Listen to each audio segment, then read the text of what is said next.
d'une parole pour toi. Et c'est l'après-midi ou n'importe quelle heure où vous nous suivez, nous avons une parole que nous vous apportons à ce moment. Cette parole s'intitule « Savoir saisir la grâce ». Savoir saisir la grâce, c'est une pensée qui va vous aider à comprendre que la grâce est là. Elle est là pour tout le monde. Elle circule, elle cherche qui atteindre et par qui s'exécuter par rapport à tous les cortèges qui est derrière elle. La grâce, comme on le définit, c'est une faveur imméritée, quelque chose que vous n'avez pas mérité, une récompense indigne, quelque chose qu'on vous a offerte gratuitement, dont vous n'avez pas fourni beaucoup d'efforts. Mais au-delà de cette pensée de quelque chose qu'on n'a pas mérité, j'aimerais vous faire comprendre, vous qui nous suivez, que dans la grâce, il n'y a pas vraiment d'une manière assise et permanente la pensée de la gratuité. Qu'est-ce que je veux dire par là? C'est qu'il faut fournir aussi un peu d'effort pour jouir pleinement de la grâce.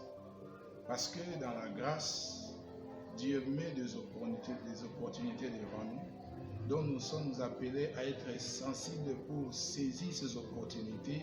Et c'est au travers de ces opportunités que la grâce va se déclencher d'une manière imméritée.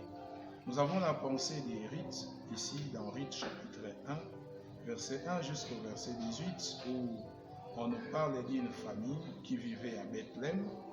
Et du temps de la famine, c'était dans les temps de juges, où la famine a frappé les gens de cette ville. Et à cause de la famine, Elimelech qui prend sa femme Naomi et ses deux fils, ils vont se réfugier à Moab. Moab qui était un pays où les peuples qui habitaient étaient un peuple maudit, parce que c'est un peuple ici de l'inceste.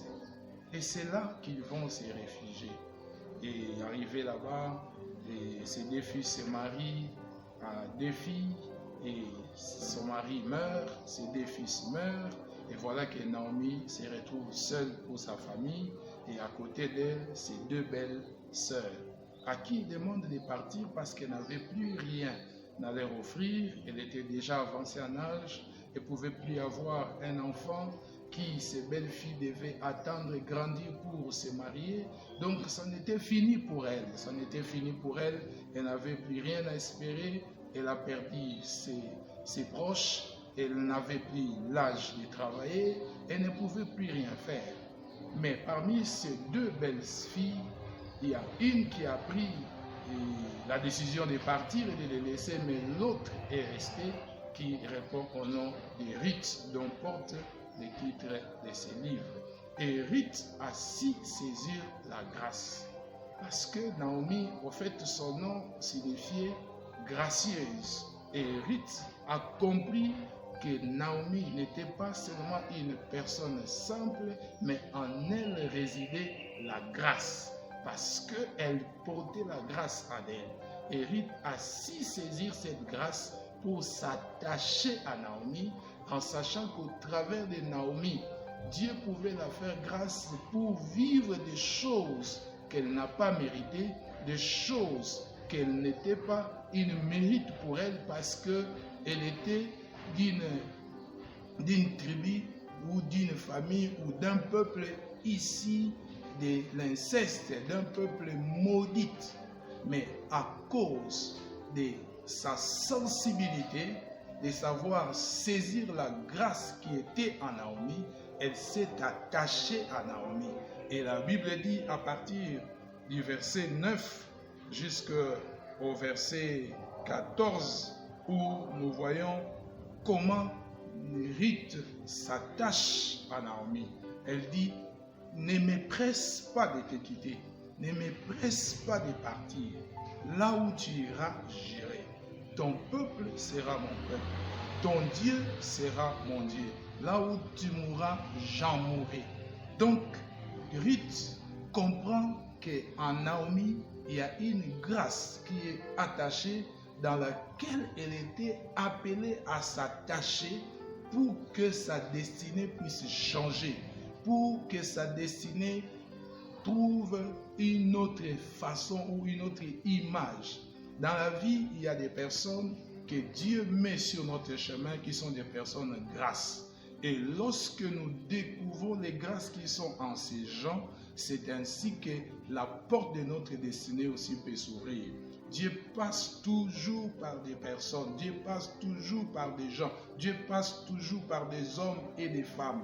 C'est à nous d'être sensibles, de savoir saisir ces opportunités pour que nous puissions jouir des grâces et des faveurs qui sont enfouies en ces personnes dont Dieu a réservé pour notre bonheur et pour notre destinée.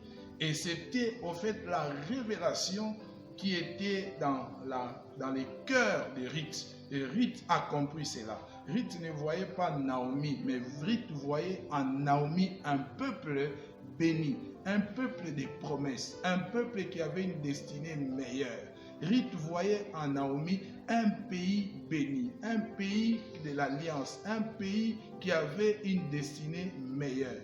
Ruth voyait en Naomi un Dieu puissant, un Dieu qui avait la possibilité de changer le cours de l'histoire d'une personne maudite à une vie merveilleuse, d'une personne prostituée à une vie de sainteté, une personne vivant dans les péchés à une vie de sanctification.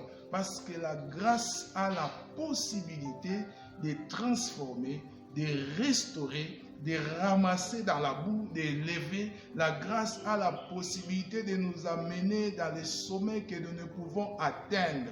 La grâce a la possibilité de changer notre destinée. La grâce a la possibilité de faire tomber toutes les malédictions qui sont attachées à notre vie ou à notre destinée. La grâce a la possibilité de nous ouvrir une porte dans laquelle nous ne sommes jamais attendus. Et c'est ce que Ruth a compris. Et elle a compris que c'est au travers de Naomi. Bien-aimés, là où vous nous suivez, il y a des personnes que Dieu mettra sur votre chemin. Ces gens vous diront de vous ou pas, mais lorsque vous avez la révélation qu'en ces personnes, en ces gens que Dieu a mis sur votre chemin, ce sont des portes au fait de la grâce, ce sont des portes de faveur, ce sont des portes de multiples bénédictions de Dieu, ce sont des portes d'une destinée meilleure. Attachez-vous à ces gens, ne les lâchez pas, ne les laissez pas partir, parce que Dieu les a mis sur votre chemin pour que vous puissiez atteindre votre destinée, pour que vous puissiez arriver là où Dieu veut vous amener. Il y a des personnes qu'on appelle des panneaux de signalisation de votre destinée. Quand vous les suivez, c'est eux qui vont vous indiquer par connaissance ou par ignorance d'eux-mêmes, ne sachant pas qu'ils sont des panneaux d'indicateurs de votre destinée, mais Dieu les plaçant sur votre chemin, c'est pourquoi il les a placés sur votre chemin. Cette personne peut être votre pasteur, cette personne peut être votre encadreur à l'église, cette personne peut être votre père, cette personne peut être votre ami intime avec lesquels vous partagez des choses de Dieu. Cette personne peut être le Saint-Esprit qui peut vous inspirer des choses qui vont changer votre pensée et qui est toujours disposé à vous accompagner. Cette personne peut être une ou une autre personne que Dieu lui-même porte le choix, mais lorsque vous réalisez qu'en cette personne, il y a des portes ouvertes, qu'en cette personne, il y a des grâces enfouies en lui. Quand cette personne, il y a des choses qui peuvent vous aider, qui peuvent vous donner la force, qui peuvent vous donner le courage de recommencer à zéro, même si tout était déjà par terre. Des choses qui peuvent vous restaurer, des choses qui peuvent vous donner l'espoir de vivre. Attachez-vous à ces gens. Ruth avait compris cela. Qu'en Naomi, il y avait encore l'espoir pour une vie meilleure. En Naomi, il y avait encore l'espoir pour un Dieu puissant.